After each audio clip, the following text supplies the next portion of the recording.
Papasok guys. So ang ganda ng mga sasakyan.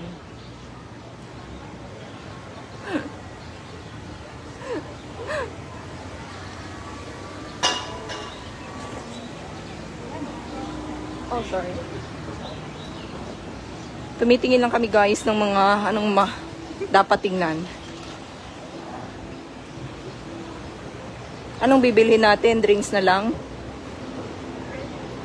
Bili tayo ng drinks tapos uwi na tayo para doon tayo kakain sa bahay. May pagkain pa ako doon. Kailangan kong ubusin yun, sayang.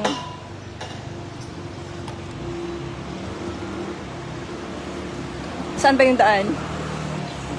Diretso lang. Yung kanina din na Straight. Go straight, guys. Ayan o, mga tindahan dito. O Castico.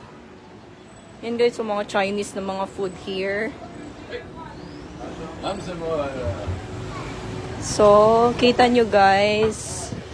So, ayan sila, iba-ibang lahi. I think mga ano sila, mga Portuguese ba sila? Okay, they are Portuguese. So, they have a festival here in Macau. Mga Portuguese yung mga yon. So, nakita nyo na March.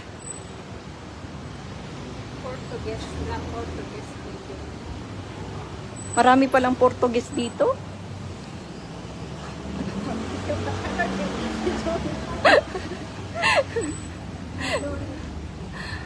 Sabi nila, ano ba yan?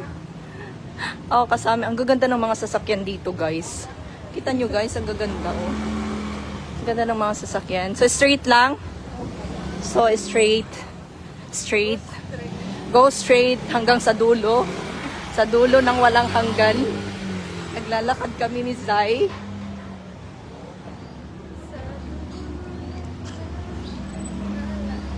So, ang place na ito, Zai, is anong tawag dito? Old Taipa. Old Taipa. So, this place, they called Old Taipa.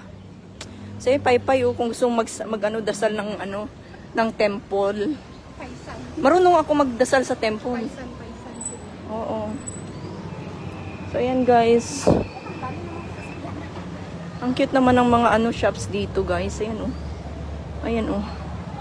Mga shops. Oh. Ayan, oh. So, napansin nyo.